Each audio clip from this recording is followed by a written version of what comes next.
Hi எவரிவான், வணக்கம். நான் உங்கள் தில்லைநாதன். அன்பர்களே, இன்று ஒரு முக்கியமான பதிவு. 1/10/1928 பிறந்த அன்பர்கள் அல்லது தேதி மாதம் வருஷம் கூட்டி எண் ஒன்றாக இருந்தால் கண்டிப்பாக இந்த பதிவு உங்களுக்கு முக்கியமான பதிவு. கண்டிப்பாக முழுமையாக நீங்கள் பார்க்க வேண்டும். பொதுவாக நீங்கள் பார்த்தீங்கன்னா பல எண்காரர்கள் கண்ணாடி அணியறத நம்ம பார்த்தாலும் இந்த எண்காரர்கள் மூக்கு கண்ணாடி அணியறத நான் நிறைய பார்த்து உள்ளேன்.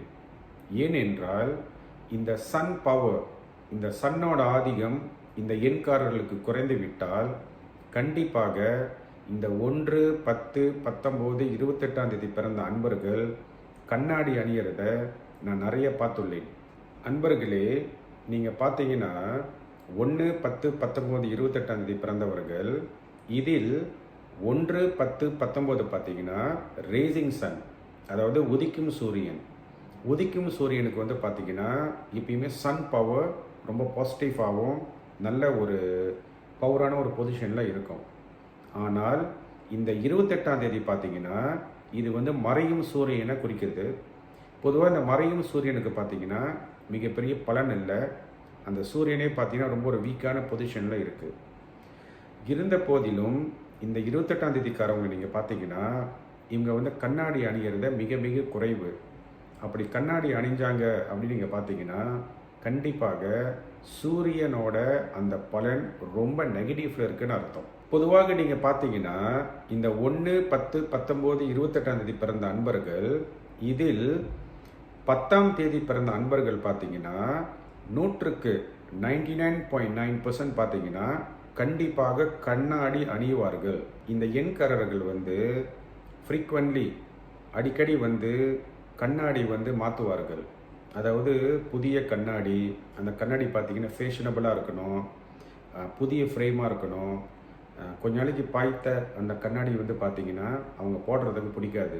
திருப்பி புதுசாக அவங்க மாற்றக்கூடிய ஒரு அன்பர்களாக இருப்பாங்க. இதில் சில பேர் பார்த்தீங்கன்னா கண்ணுகளுக்கு, அதாவது லென்ஸ் போட ரொம்ப ஆசைப்படுவாங்க. ஏன்னா அந்த கண்ணாடி வெளியே தெரிகிறது அவங்களுக்கு பிடிக்காமல் இருக்கலாம். அதனால் அந்த லென்ஸ் போடுறதுக்கு அவங்க ரொம்ப ஆசைப்படுவாங்க. ஸோ இவங்க ஃப்ரீக்வெண்ட் சேஞ்சஸ், அவங்களோட அந்த கண்ணாடி இதில் பார்த்தீங்கன்னா நிறைய மாற்றங்கள் செஞ்சுக்கிட்டே இருப்பாங்க. இவங்களுக்கு எப்பயுமே இந்த கண் சம்மந்தப்பட்ட பிரச்சனை, கண் விஷன், இதில் தான் இவங்களுக்கு கொஞ்சம் கோளாறுகள் ஏற்படுறதுக்கு நிறைய வாய்ப்புகள் இருக்குது. வேறு ஒரு விஷயம் பார்த்தீங்கன்னா 40 வயதுக்கு மேலே இவங்களுக்கு போன் சம்மந்தப்பட்ட பிரச்சனைகள், இருதய சம்மந்தப்பட்ட பிரச்சனைகள், இது எல்லாம் இந்த எண்காரர்களுக்கு காமனாக வரக்கூடிய வாய்ப்புகள் அதிகமாக உள்ளது.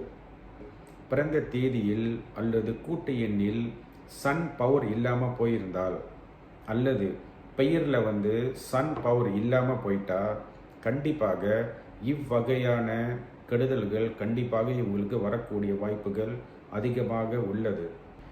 இந்த பதிவை பார்த்த அன்பர்கள் என்னை நேராக சந்தித்து தங்களுடன் பெயரை பிறந்த தேதி மாதம் வருஷம் கூட்டு எண்ணுக்கு கரெக்டாக மாற்றம் பண்ணிக்கொண்டு நான் சொல்லக்கூடிய விதிமுறைகளை நீங்கள் கரெக்டாக பின்பற்றி வந்தால் நீங்களும் மிக்க அதிர்ஷ்டசாலி, நல்ல ஆரோக்கியம், நிம்மதியான வாழ்க்கை உங்களுக்கு கண்டிப்பாக கிட்டும் என்று சொல்லி இந்த கலைக்கும் குருக்கும் இறைவனுக்கும் நான் நன்றியை சொல்லி இப்போது விடைபெறுகிறேன். நன்றி, வணக்கம். அன்பர்களே, ஒரு சின்ன வேண்டுகோள். நான் சொன்ன இந்த பதிவில் இது எல்லாம் உண்மையாக இருந்தால் கண்டிப்பாக எனக்கு ஒரு சப்ஸ்கிரைப் பண்ணுங்கள், ஷேர் பண்ணுங்கள், லைக் பண்ணுங்கள், சப்போர்ட் பண்ணுங்கள். நன்றி, வணக்கம்.